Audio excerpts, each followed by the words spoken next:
Welcome to Positive Philter with your host, Philip Wilkerson, a podcast that focuses on friends, family, health, and career, with a little self-help along the way.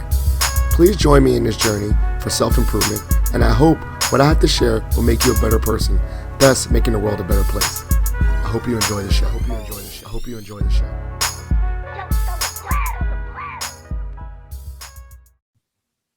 Hey, ladies and gentlemen, boys and girls, it's Philip Wilkerson back with another episode of Positive Philter. I'm joined by a special guest. And while this is crazy, I will say on the podcast, a lot of people I've connected with through the podcasting world, through the world of Alpha. But I'm going to say this one is one of my first guests through my mother-in-law. She was like, Philip, I have this gentleman named Calvin. His energy is definitely aligned, is very positive. You have to get him on the podcast. And I said, okay, Joan. And if you know my mother-in-law, once you get someone, if you're on her good side, you're the golden child, which I am. I am the golden child for my mother-in-law. And two, she's never wrong about good energy and good people. And then we met brother Jones and I didn't know, but we did find out that we were both frat, and his energy was just as she said. But let's get into this podcast. Before we get into it, Calvin, can you give the listeners a little bit of introduction of who you are and how you met my mother-in-law? I wanted you to introduce that. Yeah. So, hey guys, my name is Calvin Jones. I am I like to say like on hiatus fitness instructor. I'm a personal trainer, group fitness instructor extraordinaire. That's my own little hashtag to it, I guess. And I teach Zumba classes and body pump classes and a whole bunch of fitness classes of sorts, and particularly Zumba classes when it comes to your mother-in-law. And she's been a student of mine for a minute, to be honest with you. And we just shake it. We like you'd be surprised like the connections you make at a class like that, to be honest with you, and like the fun people are willing to have of all ages, and like it's just the fun that people are willing just to go into. But we connected in class, and she mentioned your podcast to me, and I was like, nah. She's like, no, you're just like my son-in-law. I'm telling. I was like, and I'm like, nah, man. Like I'm just you just see me for an hour on stage. No, she's like, no. I'm a great judge of character. I'm telling you. And then my mom also takes the class, and so she connected with my mom. And my mom was just like, boy, if you don't just do this, like meet this man. Like it was like she's like, we hear about it every week. Like boy, and I'm like, all right, yes, man. Like I got you. So and we connected. But as far as more background about me, I am like I said, in hiatus fitness instructor. I run a gym with the military at Fort Belvoir, but I'm transitioning into nursing. So I recently applied back to nursing school last August and am finishing up my accelerated program. Will be done sometime next year. Fingers crossed. I love that. And that's what I mean. And I think that's what, I wanted to kind of focus on is two things, right? Like, obviously you're infectious, you're positive energy, but you're doing a career transition. And you're in the midst of that career transition during a pandemic, which let's not sugarcoat it. You're doing something with the life difficulty turned up on all pro. So taking us back, I know you were involved in fitness. How did you get to the fitness as your first kind of career post-college? Well, to be honest with you, I don't have like a formal education in fitness as far as like that's what I studied in college. My degree is in political science. Mm-hmm. I actually moved to the DMV. I had a backstory, like my grandmother passed away, and that sort of facilitated me moving after I graduated, just to sort of get out of my area in Tennessee. I grew up in a small town. It just wasn't for me. So I wound up coming up here and hanging with my mom, and I was just trying to transition and find work from after school. I started working at a gym at the front desk, and my mom introduced me to her personal trainer at the time, who like asked me to come to her class and was like, "You should come to my Zumba class." I didn't. I said yes, just like as a casual, like I'm gonna say yes type deal. But she held me to it and called me out the next time she saw me. And was like, "You're not a man of your word." And I was like, this sort of that sort of rung deep to me. And so I was like, all right. So I made sure to go to all her classes and obnoxiously like shake and like move my arms and like try to catch the rhythm. And then it became obnoxious to enjoyment. And I honestly wound up getting certified, and then it just didn't stop. It like domino effect. One certification was the next. And then I became a personal trainer, and then other opportunities just led me to like fitness management, to be honest with you. And so that's how I got into fitness, really, because I didn't keep my word. And now like my my obtuseness to be like, ugh, I'll do it to the max, like that energy that I have there. So I love that. And so, transitioning from and like I said, I saw you in your class and I saw you brought a lot of energy.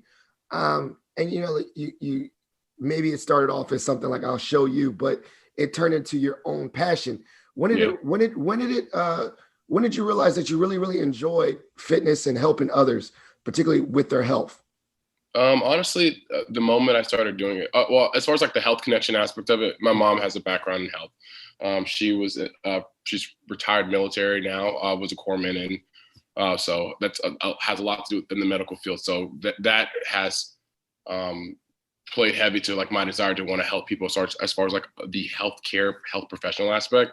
Mm-hmm. But that also like pours into how I was raised. Like, like when you are in that kind of industry, you care about people naturally. And I think it takes that kind of person, and just sort of how I was raised with my mom. But specifically to like fitness itself, it was just honestly me wanting to show. Her name was Lourdes. Like to me, excuse me, I'm sorry, but her name was Jessica Meyer. She really just inspired me to just want to do it. Just as a good time, and I saw the change in the happiness I brought people, and it really wasn't even about the health at first. It was just about the happy, because I was not coming from a happy place with my move down here from my grandmother's loss, and I was like, okay. I focused on the happy, and then the health came, and then it became the fitness was like it was like it all started with the happy. All that to get to there. No, that makes sense. So what I'm hearing is that like you were coming from a place that you needed some healing and bringing good energy, and so you were pouring that out into other people, helping them, and as a cyclical thing, I guess we call this altruism, whatever. You helping other people gave you something back. Is that kind of accurate? Yeah, and it honestly it came out of nowhere. Like I didn't realize that I was like I knew that I was I knew that I needed, as far as like the space and the room to sort of vent that emotion from my grandmother's from that experience from my funeral from that loss. But I didn't realize that I was being poured into in such a way whether it was just the right way to get me to come to class by saying you're not a man of your word. I don't even know why. Of all the things to say, like I have no idea why that stuck with me so well. And then like I can apply that now to so many things that I do and how I want to keep my word. Like, and I mean this and not in a disrespectful way in regard to this interview. Like, oh no. This is finals week for me. So I was like, I have put all my focus into my finals. I was like, oh crap, I forgot about the interview. My mom was like, why wouldn't you just call a reschedule? Well, I'm a man of my word. Just because I didn't remember something doesn't mean it doesn't give you the opportunity. And I said that it doesn't keep you unyielding to something, but it means meaning what you say when you say you're going to do it. And like, just because you didn't, I don't know, it's just how I sort of view that thing. And that applies to me. I absorbed that from her. So again, it didn't start as a desire to be the biggest health enthusiast. I honestly wanted to be happy and see other people happy. When I saw those benefits of like, wow, they're happy when I dance. All right, so I got educated. All right, now I need to get that form of education. Started getting certifications, and the knowledge made sense. Then I started seeing the results on me and then on my clients and students. And it just started, even when they didn't get like the physical, like I lost 100 pounds result. It was just like, I am like the happiest. This is the best. When you can't hear, this is the best hour of my day without, that making you feel like, all right, like there's somebody looking forward to this hour. Like if you hear that the right way in the right context, it's an empowering thing, not makes your head big, but just really just like people look forward to it. So like I cared. I see that they're caring, so I cared back. Well, and that's also almost like accountability, right? Like, yeah. Like, one, the man of your word is accountability. Like I'm accountable to myself. And if I say something, I'm going to do it. That's one. But then I think in regards to helping people, it's almost like it holds you accountable to showing up, right? Like how many times, if you have a job where you feel like you're serving others, you're like, man, I don't feel like it. I don't really care.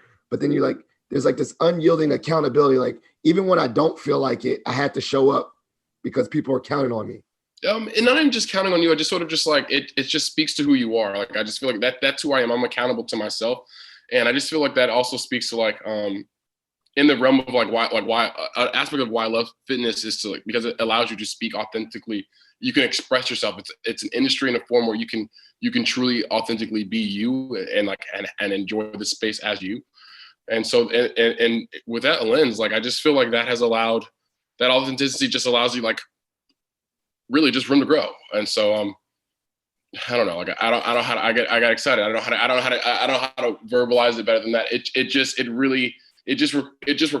think it's required of us. So. I love it. So, I mean, you've been doing it. You were, let's just go ahead and say you were the GOAT of Zumba. You know what I'm saying? You was doing your thing. What made you think like, wow, I need to pivot, I need to change and pursue nursing? Honestly, it was something that kept, it's like full circle. Before I mentioned that my degree is in political science, my undergrad's in political science, but I started as a biology major. My favorite show at the time was like House, and I was like, I want to be just like Dr. Foreman, a neurosurgeon. It was like, I want to be just as like that was like, that's what I was going to go do. And then I really got into politics and and I felt a calling and a passion there. But the pivot came through with the pandemic. To be honest with you, I have a desire to want to continue. I like health is happy, in my opinion, and I just see the benefits of health. Mm-hmm. And I know that there's a need for nurses. I had my own personal experience with a healthcare professional that was just terrible. And honestly, it really brought me to like, it brought me to tears. I've never like gone to like the doctor left in tears because of like the customer service experience or just the experience from the staff and or just not being heard. And it was crazy to me. And I told my mom, I was like, I said, I think that was where I think if I was called to make it to this point in the pandemic, it was to realize that like, I'm supposed to be in medicine for real, because it's like that pointed me back to medicine, because like nobody should not be heard be heard in that when they're going to see a doctor or to get care. And and especially in that space. And it just really affirmed like, well, Kevin, like, I just felt like it kept pulling me back to full, like nursing. And I don't know. But that was that experience going to my own provider. I was like, whoa, like, this is weird. This is not like anything I've ever seen. If this is what people are experiencing, like you hear all these, not hear all that, there are these stories about these discrepancies in the healthcare system, and just to actually be a part of the discrepancy. Like I'm a part of so many like racist things that happen every day. Like it's sometimes like, as a Black person, you get not immune to it, but it's like you just sort of expect it. But when it's coming from a place where when you don't expect it, sometimes it also shocks you. And just to have that another shocking experience, it's like I'm not shocked in many places, but that's really what brought me to healthcare, back to nursing. It's just me wanting to stay with people and help people through the health lens. But the pandemic changing how we do things and how we operate really was the biggest of the catalysts to do so. I mean, I think it's very interesting because, I have a friend of mine who had a negative experience. He has sickle cell, and he had a very negative experience during the pandemic. And you know what? I mean, I don't know. We vibe. Sometimes we say things that spark, but that was one of the things that he specifically said as a Black male, and it was a terrible experience. He was in the hospital for some time, pneumonia. And the one thing he said is, I felt I was not heard. And I think it plays into, and I think you spoke to it too, additionally about this, systemic mistrust or systemic oppression, not oppression, but like, yeah, it's bad treatment by Black people in medicine. Yeah, it's there. Like it's not like it's a myth or anything like that. It's a real thing. Studies have come out and said that white doctors and white healthcare providers feel that Black people don't feel pain the same way white people do, which is like the craziest thing in the world. Because like medically, like I just feel like as I get more involved in my own like nursing process, I learned how much like alike we are. The body is the body, right? There's no real difference between a white body and a Black body, other than like small like sex changes. Like there are minor changes. I'm not getting to the science of things, but like the race is not the big like the factor of things. So just to have that, like for healthcare providers to have that mentality of like other people of different races feel pain differently because a skin color is just that statistic alone is just that information alone is just baffling. But I really think that being heard or not being heard, it really, that was it for me. And I don't know if it's because like I'm always being heard on stage when I'm like teaching a class, and I don't know if I don't really know where don't know where it just, but you said it there, like not being heard. That is really how I felt, and that is what I resonated and connected with the most when I came back. It's to put like I fiddled with nursing before in the past, and I thought because of my grades when I was an undergrad before I wouldn't get in, but like from that experience and with that mindset, I just applied, and I was like, if I get in, I'll go. That's literally, I was like, you know what, I can't get no's from everybody. There's like, I applied I call it the Infinity War mindset when Doctor Strange like starts going through like there are 19 billion, 600 gajillion.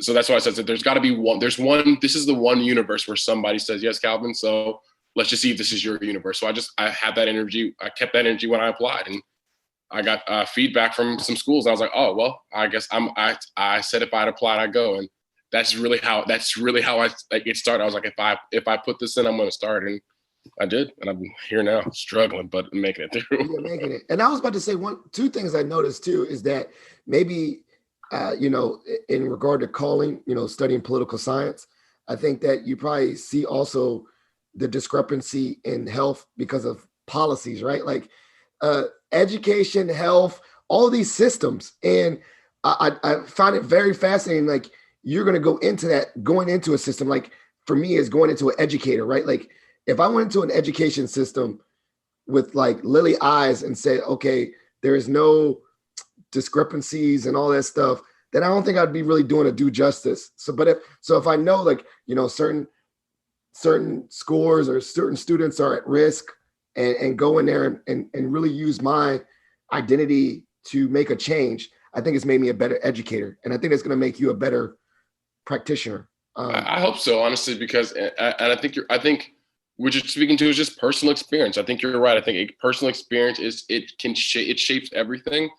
And I hope, to be honest with you, and I'm fortunately, I look at it as like the greater good. Like fortunately, I had like, in my opinion, it is an awful experience. I'm not pleased with it, but I'm blessed to see I'm in a theology class. I'm learning a lot about, and I go to a Catholic nursing school. I'm not a Catholic, but I'm learning, like, it's part of the class that we take theology. And so I'm learning a lot about Catholicism. And so, and I'm just learning a lot about like suffering and pain. I got a 10 out of 10 on that research paper. It was my final research paper for the class. And it was about suffering and pain. And it had me reflect about just how it really just makes me reflect how I got to that paper, I guess. And how I look at it. It's just, and what one of the authors in the book, James Keenan, it's Moral Wisdom, he was saying is we suffer basically for other people when we recognize, like, the suffering is like, to know suffering is like to love. We have to approach suffering with the love that Christ approaches us.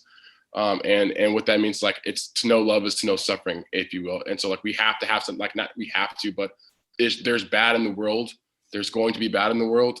But it's how that shapes our life afterwards, really. And he goes into like several other virtues like charity, if you blah blah blah blah, but really how that affects the charity. And it really like makes me think to my own experience, like, okay, Calvin, like I would not want anybody else to go through that, but it's affected you in such a way that hopefully somebody else will not, so like you don't know how many people now you are preventing it when you find yourself successful.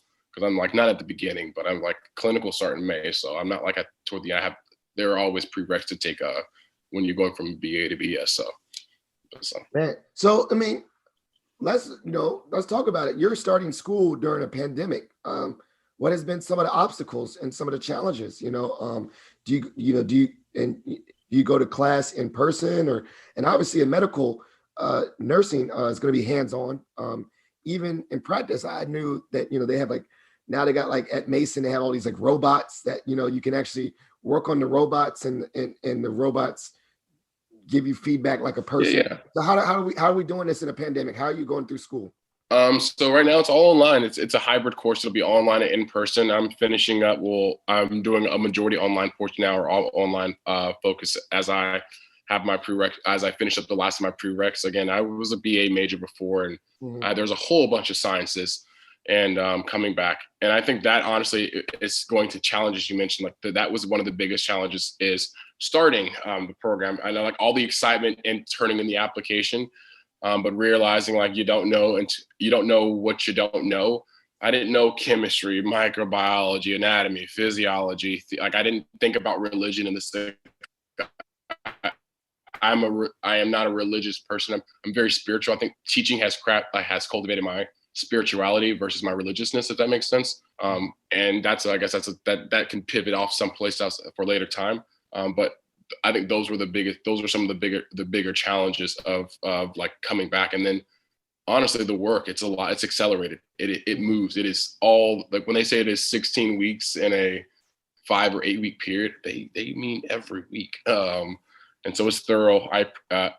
I'm doing my best to make sure that I put a lot of like, I'm not like obsessive, like nursing really, like, I think nursing has taught me how to be a better organizer. And so like, I've learned how to like better like organize my thoughts. If I thought I had a really good organization system as far as how I do work, nursing has showed me like, okay, it's not as good as you think. It's like iron sharpens iron. It's a saying that I say a lot. And so it really showed me like, okay, Calvin, like you think you're all good in this area, but it taught me to appreciate the pre-plan more. I think, if that's what I'm trying to say. And so as far as all those difficulties, it really in hindsight, I guess, are just an appreciation value. I can pre-plan or plan better than I have before. And it's not counting all your eggs before they hatch. It's recognizing how many chickens you got in the coop. You know what I mean? So like it's establishing the difference. And I think that sort of sort of sums up my experience. It's just, but the accelerated nature of the course is the biggest challenge. It's fast. Yeah. So what about, I know you're a big extrovert, or I don't know, maybe I'm assuming you're an extrovert. So how are you building community and getting to know other people in your program? I'm not, honestly. I try to do my best. Honestly, I'm fibbing to you. So there are some students that I've recognized that have been in the same class that I've been in, because like we don't have like a home room, and it's not like traditional. It's all like online for this part. I don't know the students who are engaged until I see them in the discussion post. So there are a couple of students who I've like noticed or have been in this. When we enter our discussions, like, oh, I assume that's the same blase blah, or the same person B and the person D. And so like I've like, hey, you know, if you're the same person from this class, like just try to like engage, like do like corny jokes like through the discussion post, honestly. But I have my mentality when I teach a class is like the energy I have like is like even if it's the most fun class or when the going is like cross the finish line. And that's honestly how I look at these classes. These are hard. They're a big they're a challenge. And so like I'm really just approaching it. I approach them with like cross the finish line. Like I have if it takes 100 points to get an A, I know that I want to get 90 between. I want to get between 90 and 96. I don't want to waste any energy in between. That 4% is not going to be wasted energy. It's going to be stored for it. That's where I'm at. That's so basically you're saying you're laser focused, man. I really honestly like it's bad. It's bad. Like it's like that's how it was about my fitness. So like when it came down to my classes, my students, like I'm focused. I love what I do, and I love I'm in love with the idea of what I can do for other people, to be honest with you, through nursing. And I have put off something that I've wanted to do for so long. And I just feel like, again, full circle, God keeps bringing me back to it again. And whether it's God or the universe or whatever, but it just keeps bringing it back to me, whether it's acquaintances I know that are now nurses, or, you know, like we all got that one person we thought it's just like, darn, they stupid. Like what?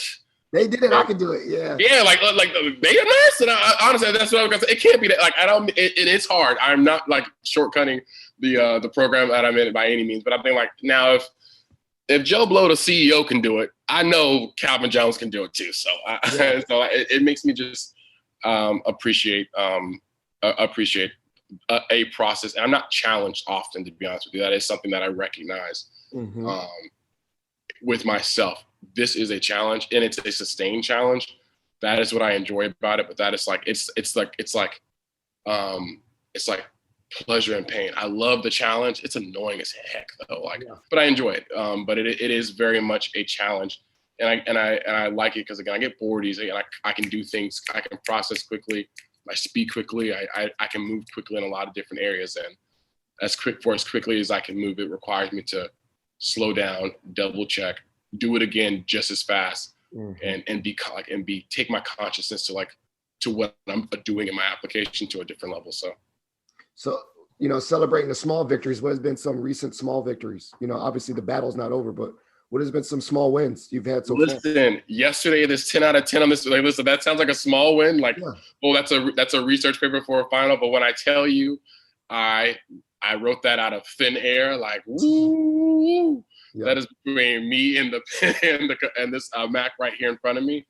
Honestly, some really small wins. I turned in my packet last week, and it really was it was an exciting experience. Clinical start May 10th, if all goes well, with final this class this week here, which they will. I've got all A's as of now, and just that seems like that. I think that may be a big victory to some, but it really is like. I know to me it's small because the work is just beginning, and I don't mean to like put it in perspective. Like I'm just putting it in perspective to everything. I'm very pleased about that. So just I'm still here. We're in a I always joke with my family when I say we're in a pandemic. I change it every time. So like we're in a pandromino, or we're in a pandemonium. Yeah, we're in a pandemonium.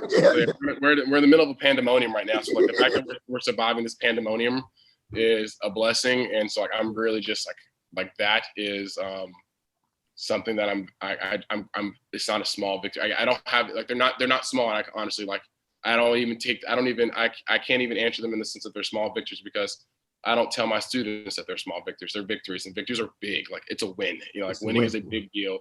So like I can't even call any of these victories small in reality. But those are just some of them, like I guess the more pressing ones. I'm really just happy that and I'm happy about like I'm care focused. Like that experience, like school has just taught me about self-care so much, mental care, living in the pandromina has like how much I need to like. I don't know how to talk to people anymore. I get hiccups and I get nervous and think like, whoa, why do I feel like I'm in 8th, 4th, and 7th grade at the same time? What grade is that? How do I get to high school? You know what I mean? Like that like just navigating this right here.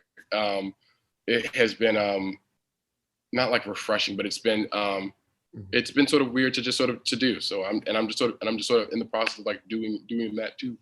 So. Yeah. How do you keep the same energy, man? I know. Remember we said, you're an upbeat person. You're positive. I honestly, me too. Like that's where Jones said we vibe. But I ain't gonna lie. My optimism and my well-being and my positivity has been really tested. There's days I just want to be jaded as hell. You know what I'm saying? But yeah. I think I'll hold on to them. I'll hold on to those words. And that's just me. And I'll ask, how you doing it. But, it's almost like, not to sound cheesy, but it's like how I branded myself, like how I branded myself to the world. So it's like, it's almost like if I'm in a bad space or a bad place, then other people are going to be like, dang, Phil, like even got Phil this way. And then like, I don't know, it's almost like I hold myself to be optimistic and positive because it's accountable to others. Almost that same thing I told you earlier, where it's like, this is how I show up for other people too, because I think people look to me to do that.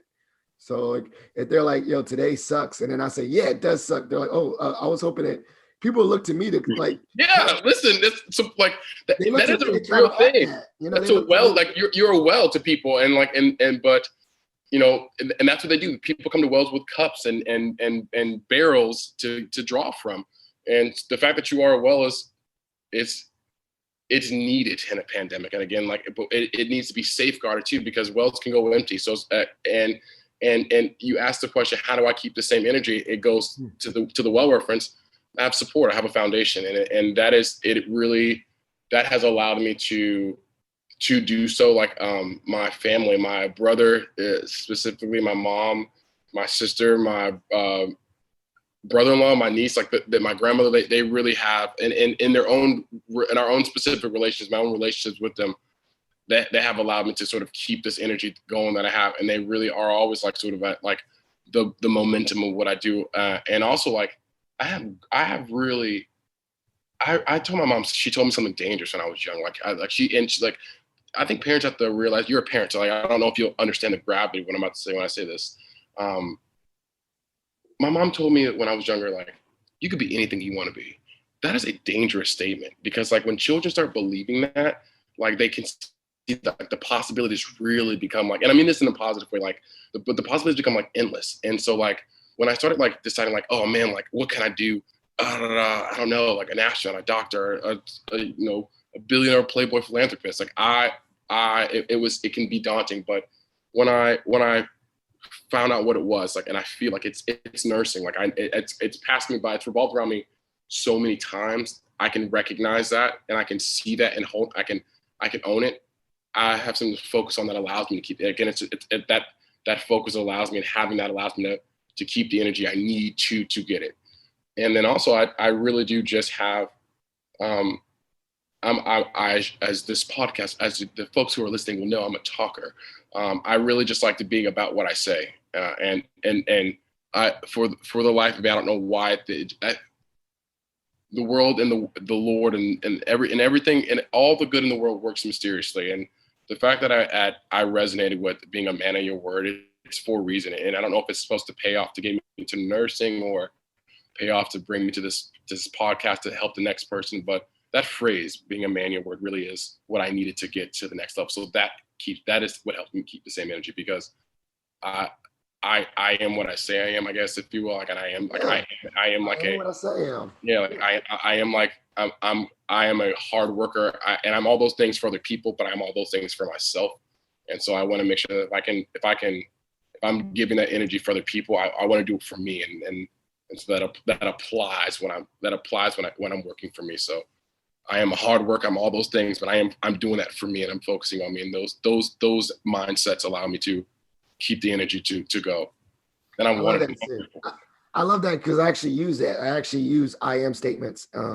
I journal and I repeat those things. And I love, it's like we can call it woo woo, we can call it foo foo, and manifestation, all those fancy words, but there is something to be said where words, whether you said I'm a man of my word, but then you hone in on, if you say things like I am hardworking, then you say, what does an individual that's hardworking do? And then you become it, right? So like I do use those I statements. I mean, I think I try randomly for my journal every day. I've said things like I am enough, I make a difference, I matter. And then I keep on thinking like I've said that so many times for 30 days that like now it's like, okay, I mean, not in a crazy way, but like I'm doing all right. Like, like I'm enough. Like it's almost like your brain starts using those I statements. So I really resonated with that too, that you just said. So just to think about it, what do you think the I statements, what kind of I statements do you want to be when you're actually finished with nursing? Like, what are some of the statements that you think that you want to embody in that profession? This is going to be such you've prepared me. I know this. I know what I want to say for this one. I want to be a progressive movement towards success. And I think that I use that phrase because success is ever like how I define that is all that's the big question of that phrase, right? What do you define success? That'll be what you think next. Like, what do you define success and how do you define success? And that's for that reason, I say to be a progressive movement towards success because it makes me have to define success every time I say it. What is successful today, Calvin? Is it getting all A's? I was successful. I was successful because I'm the manager of my job and I came to work early, like I've been yelling at my employees to do. I'm following through, or I made my bed this morning because like I've been trying to do it for like 4 days in a row, and I got to like the third day again, and I just said screw it, and like so it's just like it's how it allows me to be reflective of how I define success. But other affirmations like really like that's been pushing me through is I can do this.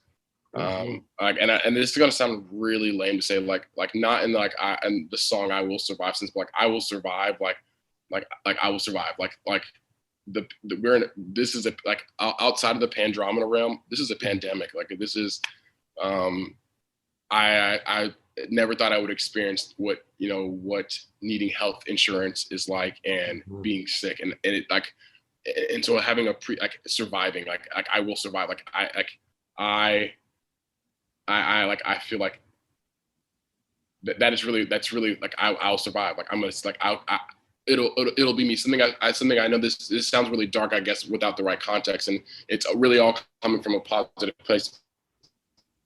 Like it'll be me that does me. Like it'll really quantum me saying like nothing can stop me but me. Like it won't like it's not a it won't be a cold, it won't be a flu, it won't be this, but it'll be me. Like you know what I'm saying? So like, and I'm not stopping me at all. And I just sort of use that as like I'm not getting like it allows me to get myself out of my way, but allow me to, like, but also hyping me up at the same time. Like, you know, like coronavirus ain't gonna get you, your job ain't gonna get you, the girl at the job who's running her mouth ain't gonna get you. It'll be you, but you ain't in your way either.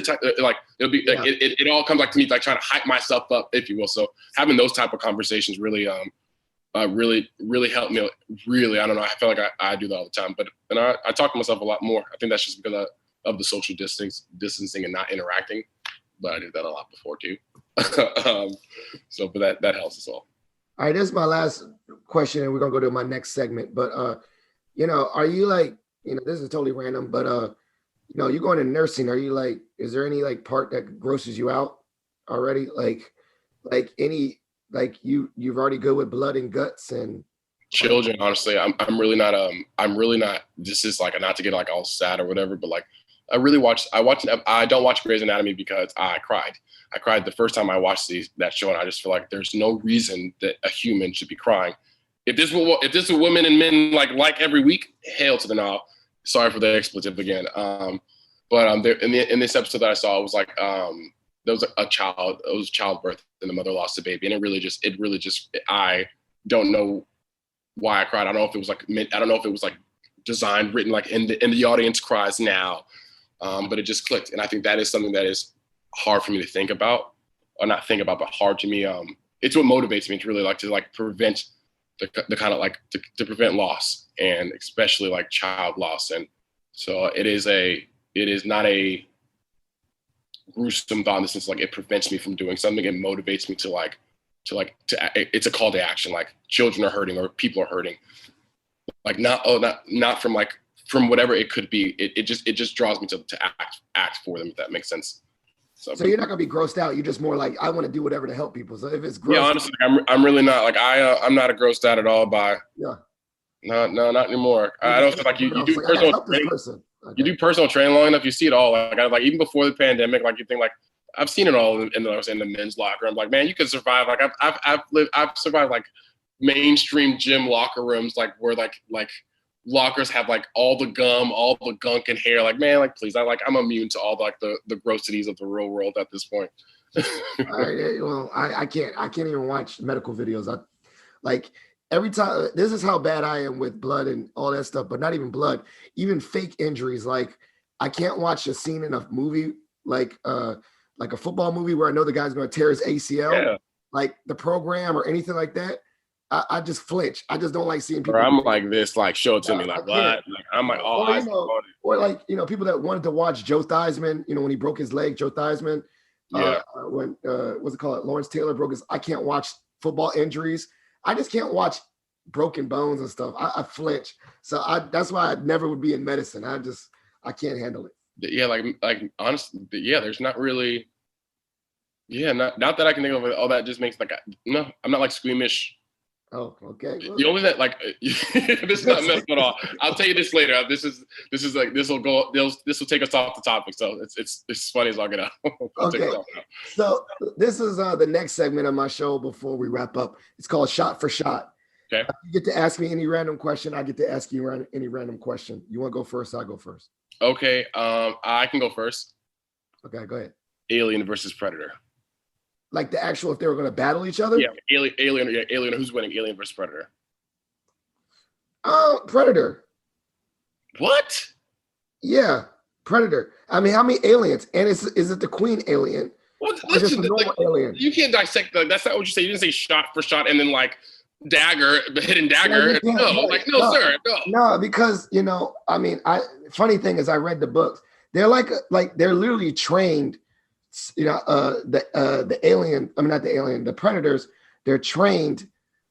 That's all they do is hunt people, and animals. They literally that's their livelihood. That's like they grow up from birth to do it, and they got advanced technology.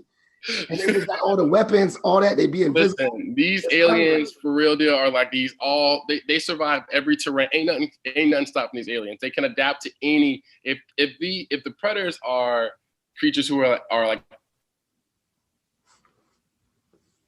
born to hunt, it's in their DNA. Well, aliens adapt in their DNA. Like that's what they do. They're DNA adapters. So and they're scary. So I just want to see what your mindset. Well, they're both scary though. I ain't gonna lie. But I did like the movies. Except the one, I mean, I didn't say except. I think they're all good. I just thought it was funny that they had the homeboy that played the pianist with a deep voice and all. You know the one where they go to the planet, sounded like he was Batman. I was like, this is so. Yes. With the yes. That was the one with the runner, Alien 3, with the bald head dude. What's his name? The one with the preacher. That was he was a preacher with that one. That was and they had the dude from that '70s show was the bad guy, which was crazy. So.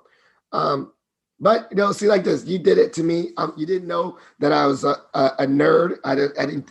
I think you tried to catch me, but I overthink sci-fi. I definitely, me and my uncles will always watch movies and overanalyze all the science, all the Godzillas, all that. That's how I was raised with movies. We talk during movies. People go to movie theaters with me and my family because we overanalyze. Say that's not going to happen. It's not realistic. We're too nerd out. But that was my rationale. Okay, I was going not a curveball, but I was just trying to see where you was at. I was checking the game. Okay. I got one for you. All right. So military brat. I guess you lived in multiple places, right? I'm assuming. Which one was your favorite place and why? Oh, Okinawa, Japan. Go ahead. Tell us why Japan. It honestly, it was just such a culture shock. I was there from like 10 and a half to like 13, 14. And so like, those are just like, I call those like, those are your like prime, like you're learning all your life. Like I'm absorbing things. Those are like some primary years where you're absorbing, you're adapting. And like, those are like, they really shape who you are in your young stages of your life. And I really felt like that, like being cultured for so long in such an area that did not look like me affected how I saw how people who look like me, like it affected how I saw people who look like me when I came back to the States. And so like not like it's Japan, it's the Japanese culture. Like there are not many Black people in Japan. But just when I came back to the stateside, we lived in Louisiana. So coming back from saying no Black people to like for years and that literally being like you don't pay attention to how that like you don't pay attention to how like noticeable that is until like you go back to the States and just like, wow, like mom, I didn't see, like I was the only Black person for a long time. Wow. Like that this has shaped how and that speaks to just one area of how that like living overseas has just shaped how I view the world and just shaped my life. So, but like definitely Japan, of all the places, like all the food, the good times, seeing the resorts, doing school off base and being in traditional schools for the little while. It was hard. Like I'm not saying like you don't have to. It's about working smarter, not harder. And that we didn't stop it because it was hard. That makes it sound like we're quitters, but we can just work smarter, if you will, in some aspects. Yeah, that is why I love Japan. Yeah, that's crazy. I mean, I'm military brat too. I didn't really get a chance to live overseas as much, but I did go to China while I was in college. And definitely that was a trippy feeling being the only Black person for like days on end. I got people took pictures with me. Like they would just walk up to me and take pictures with me. And like throw the peace sign up too. Like I'm like, it's so funny. It's so funny too, because like people think I'm joking. I'm not trying to be stereotypical by any means. Like I am not. Like this is how I see my experience. But like, I was always like tall and lanky. So like I'm 6'2.5", 6'3". So like I'm not like, I don't think that my height really came into, I guess I don't know how tall I was in the grand scheme, but always getting stopped by people like peace sign, picture, and smiling at me. Then being like, hey, like my mom, me, my sister, we would get stopped all the time, like peace, like okay, hey, like okay. We're throwing it up again. Like, okay, we're just here. Like it just didn't. As I got older, I'm like, okay, it registers that like it's new for them and us, if you will. So I can appreciate it better. Yeah, I got up to 30. I was counting 30. Okay. I was excited. I thought I was a celebrity. So I mean, we got to the this is the end of the show. I think that this is great. We might have to do a part two, see how you're doing after you finish, because you are finishing. So we want we'll do an update. But before we get off, this is the last segment of the show. It's called shout outs and plugs. So you get to shout out anyone you want to shout out. And then plugs is anywhere where you want the listeners, what you're working on or things you're doing, and ways that you want the listeners to follow up with you, because I'll put that in the show notes. So the stage is set. Shout outs and plugs, and I'll be right back. So I'm going to shout out Grocery Gang. That is my brother's, I'm going to call it an industry, because it's not just a business. It really branches out into so many different aspects of, personal care, mental well-being, fashion, recreations of different types. So it really is just an industry within itself. So I want to do a major shout out to Grocery Gang, Stay Grocery. And as far as ways to stay in, what is the jargon? I want to make sure I say it right. Shout outs and plugs, whatever you. And a shameless plug. I want you guys to all follow 40 Cal Fitness LLC.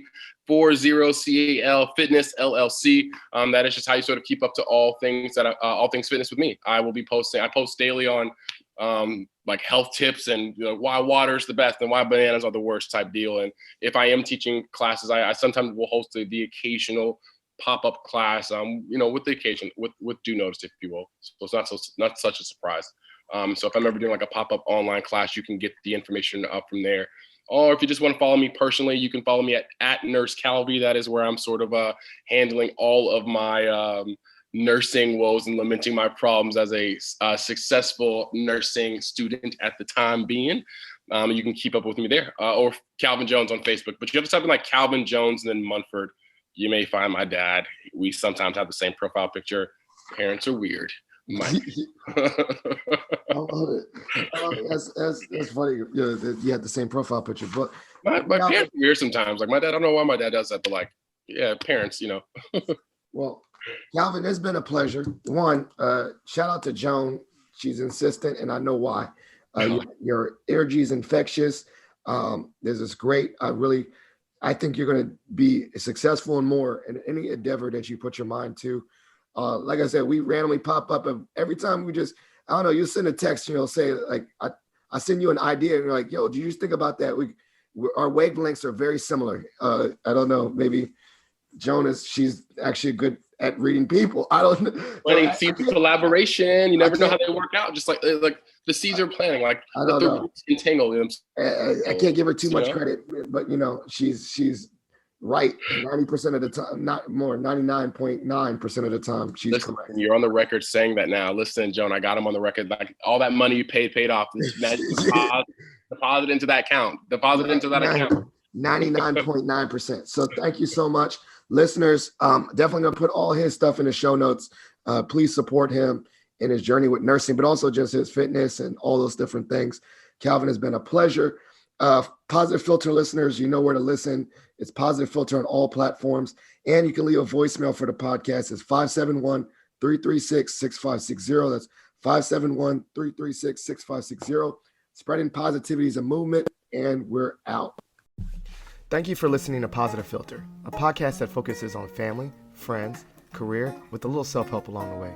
If you enjoyed this podcast, please share it with your family and friends, and like the Facebook page, Spreading Positivity a Movement. Thanks for listening.